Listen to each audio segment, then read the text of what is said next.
Ontem nós mostramos aqui no Povo na TV que a defesa do médico Álvaro Ferreira da Silva, que é o principal suspeito da morte da ex-mulher Daniele Cristina Lustosa Gross, acusa a ex-namorada do médico de ter mentido em depoimento. Nós vamos ouvir o advogado dela para saber se isso realmente aconteceu ou não. Doutor Paulo, nos depoimentos e nos áudios, ela disse que ele bateu no rosto dela e nos áudios que foi divulgado, ela disse que foi só na mão. Isso procede?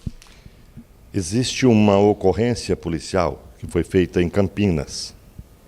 Não foi feito pela dona Marla, mas sim pelo proprietário do hotel, pelo pessoal do hotel.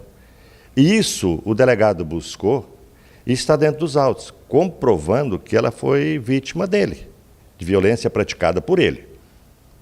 E quem tem boca fala o que quer. Então, a defesa está fazendo o papel dela, que é defender o médico. Agora, os fatos são totalmente divergentes da tese apresentada por ele. Outro ponto também que tem nos áudios é do momento da morte.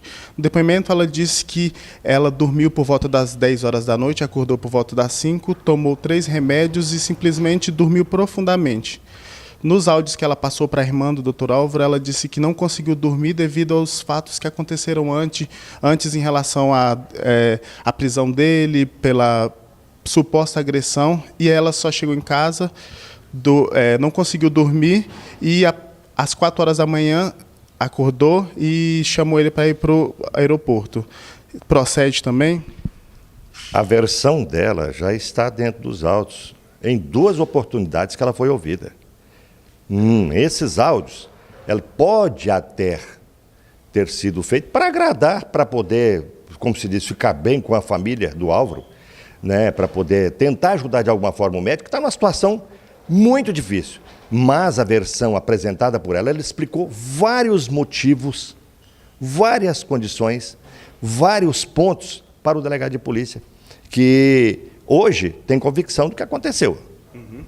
Outro ponto também nos áudios é que ela, conversando com a filha do Dr. Álvaro, que mora na Alemanha, ela fala de uma procuração em relação à casa onde a Daniele foi encontrada para alugar, e ela fala que não era o momento.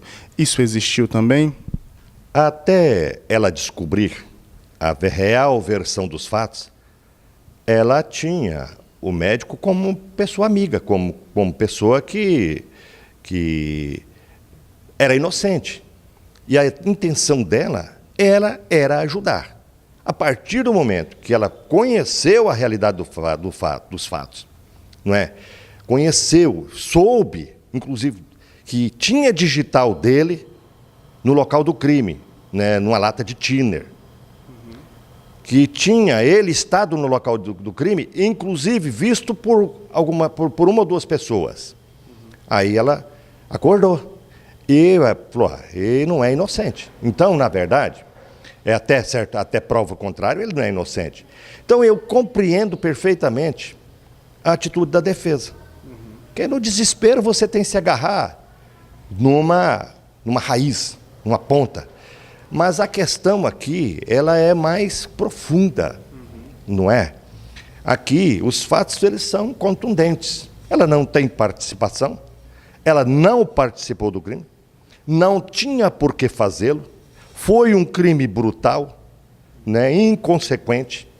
Agora, eu acho que a defesa tem que defender o Dr. Álvaro e não fazer acusações levianas. Por último, outro ponto que os áudios disseram em confronto com o depoimento da Marla é que ela diz que ele não quis se entregar, só que nos áudios ela fala que os membros da religião da Daniele estavam perseguindo ele e, inclusive, ameaçando ele de morte nas redes sociais. Isso também procede ou não? Olha, se existe estas ameaças dessa seita, porque essa seita realmente parece-me que existia. Existia, inclusive, funcionava dentro da casa do Dr. Álvaro, segundo informações. Só que a Marla o tinha como uma pessoa sem culpa, uma pessoa inocente. Embora ele tivesse praticado algum ato de violência com ela antes, mas ela relevou aquilo como sendo um ato de sistema nervoso, momentâneo, de ciúme, e que não chegasse a tanto, não é? Então, agora, essa questão da seita, ela está sendo apurada pela polícia. Existe, existe. Só que não tem nenhum membro da seita, né, que tenha digital lá, no local do crime. A digital é de outra pessoa, é do acusado. E isso a defesa não consegue explicar. Eu não sou assistente de acusação de ninguém. Só acho que a morte foi brutal, desnecessária, absurda e que está sendo apurada. E que a minha cliente não tem participação nenhuma. A dona Marla não tem participação nenhuma. Este é o cerne da questão. E acho que a defesa dele, né, está se apegando em pelo de ovo para tentar uma solução para um problema tão grave como esse. Eu acho que ele deveria se preocupar, sim, em defender o constituinte dele. Pedir um exame de sanidade mental, quem sabe dá certo. Não estou dando dica para ninguém, mas quem sabe dá certo, né? Então, eu penso que eu falo da minha cliente, da minha constituinte. Não falo de mais ninguém, porque eu não tenho procuração de ninguém. A minha cliente é inocente. Muito obrigado, doutor Paulo Roberto. Com imagens de Megnaldo Santos, Matheus Mourão, para o Povo na TV.